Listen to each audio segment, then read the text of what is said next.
Saus, 3PO, Goose, da vorne geht's zur Flitz, Quantum Storm Goose, Star Wars Saus, Collection. Saus, Ja, Master Luke, ich Goose, weiß. Wir Flitz, sind gleich da. Goose. Hallo und ein fröhliches Willkommen aus der Quantum Storm Star Wars Collection. Schaut mal, was hier vorbeigeflitzt ist. Ein Speeder. Um genau zu sein, ein X-34 Landspeeder.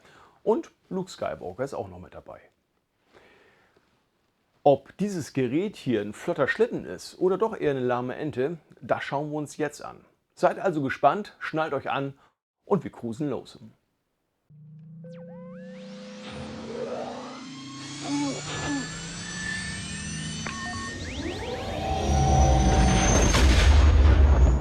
Quantum Storm Star Wars Collection.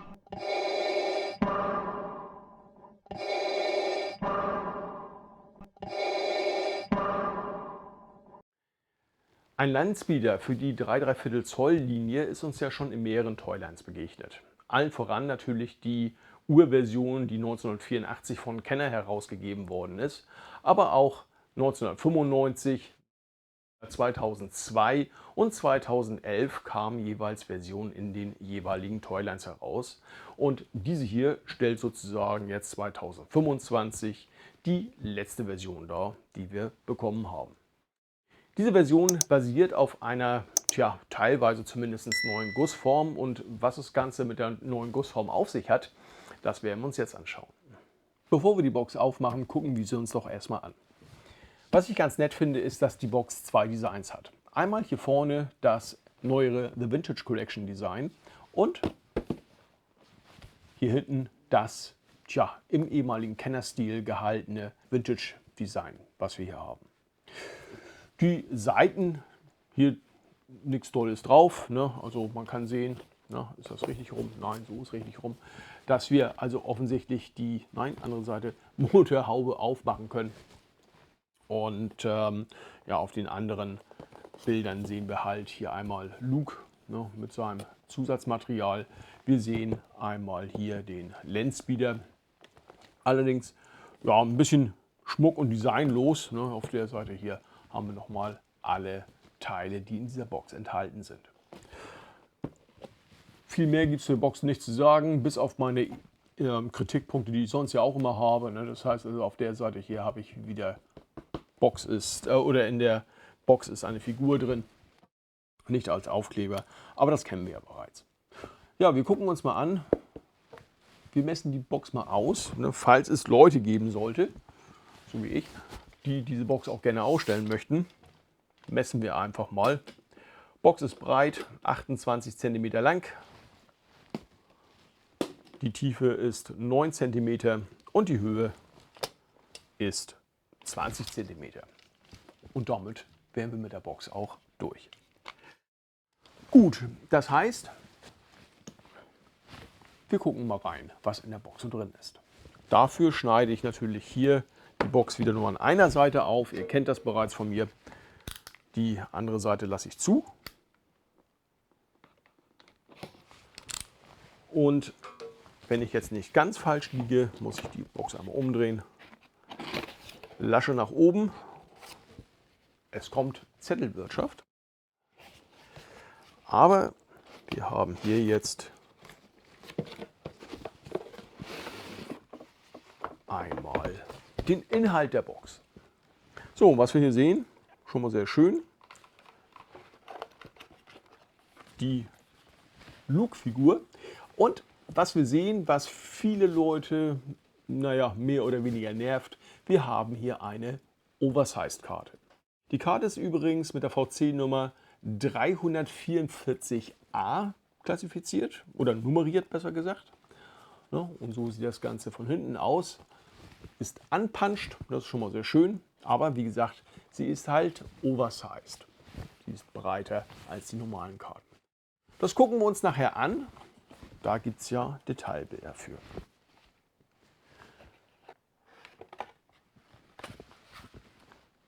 Nö, dich brauche ich nicht. Wir kommen dem Speeder nahe.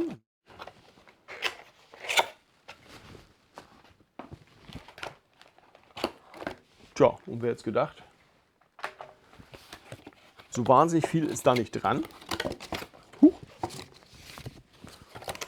wird jetzt zurückgepackt. Solange man noch weiß, wie man es wieder, ja, andersrum. Solange man noch weiß, wie es drin war, schnell wieder zusammengebaut. Und das Ganze war so nicht. Nee, so auch nicht. Aber so. Naja, oder so ähnlich. Das Ganze kommt hier wieder rein.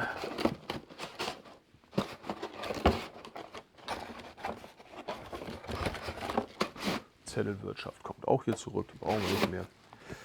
Und schon haben wir Ordnung geschaffen. Tja, da ist es also, das gute Stück. Und jetzt müssen wir natürlich gucken, was ist denn hier dran eigentlich anders. Dafür werde ich gleich mal einen oder zwei Lenspeeder auspacken. Mal sehen, ob ich an den anderen noch rankomme. Und dann werden wir mal schauen, wo da die Unterschiede liegen könnten. Ja, also erstmal haben wir natürlich die Möglichkeit hier, ich sag mal vorne einmal unter die Motorhaube zu schauen. Diese Möglichkeit haben wir. Oh, gefedert. Naja, soll ja auch eine Sänfte sein. Das heißt also, hier haben wir einmal Motorhaube an sich und ansonsten ist hier aber nichts weiter dran. Das heißt, diese hier sind irgendwie gefedert gelagert. Sehr schön ist auch, dass diese Räder hier in durchsichtigen Plastik gestaltet sind. Das heißt, wenn man den Speeder hinstellt, dann sieht es so ein bisschen so aus, als würde er fliegen. Das soll er ja natürlich auch, haben wir im Film hier so auch gesehen. Aber grundsätzlich war es das dann schon. Ja, von der Bemalung her kann man schon sagen, das ist soweit okay. Ja, das heißt, wir haben hier so ein paar Paint-Apps drauf, das ist völlig okay. Und hier unten, gut, da kann man sich jetzt drüber streiten, viel los ist hier unten nicht, werden wir aber nachher auch noch alles in den Details sehen. Gut, das soll es erstmal hierfür soweit erstmal gewesen sein. Ich werde gleich nochmal, wie gesagt, ein oder zwei Speeder auspacken und wir werden sie uns einmal nebeneinander angucken und dann werden wir sehen, wo hier die Unterschiede liegen. Aber, kleiner Spoiler vorweg, der Hauptunterschied soll wohl angeblich hier hinten drin liegen, dass da C3PO seine Füße auch mit hineinpacken kann. Das heißt, dass der hier wirklich sitzen kann. Aber wir werden sehen, wie das mit den anderen aussieht. Und hier schon der erste Test. Was ist dem aufmerksamen Beobachter vielleicht nicht entgangen? Genau, dass ich vergessen habe, das dritte Triebwerk hier anzubauen. Das ist natürlich auch in der Box gewesen. Hier ist es. Und das muss natürlich auch noch an den Speeder ran. Ist hier mit so einer Rastnase einmal rangeklickt, aber ja, kriegt man auch wieder runter. Das heißt, man kann das oder den Speeder auch wieder verpacken, wenn man möchte. Das ist kein Problem.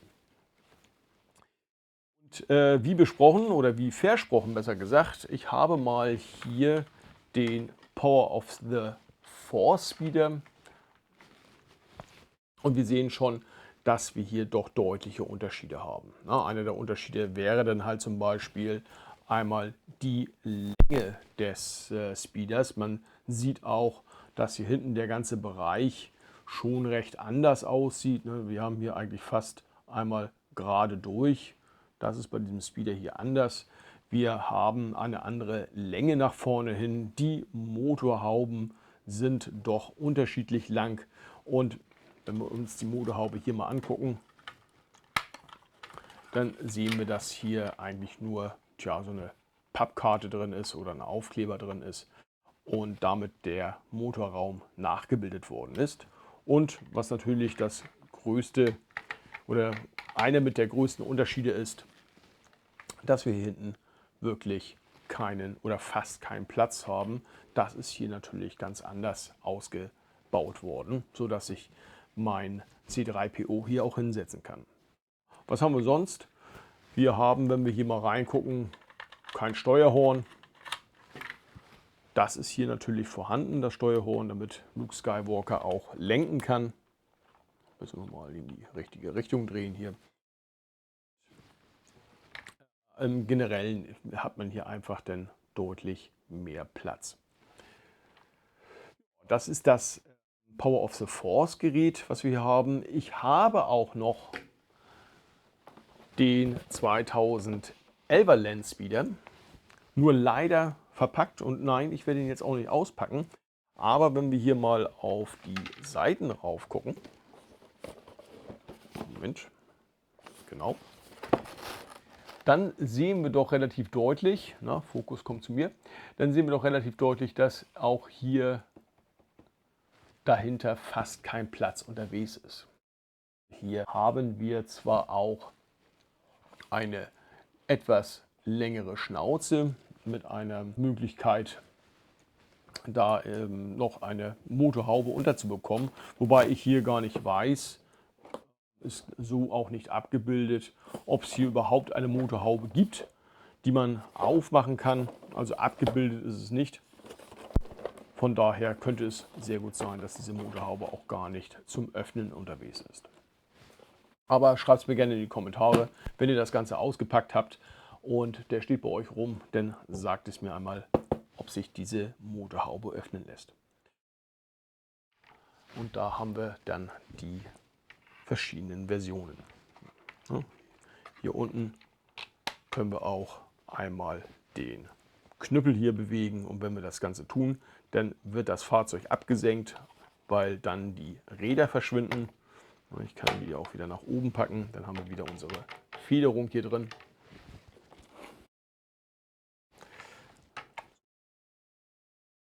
Generell ist es auch so, dass wir hier vorne auch wesentlich mehr an Details haben. Wo wir gerade bei den Details sind, ich biete natürlich wieder Detailbilder neben Real-World-Bildern, und dann können wir uns einmal angucken, wie detailgetreu dieser Speeder tatsächlich geworden ist.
Kommen wir zum Fazit.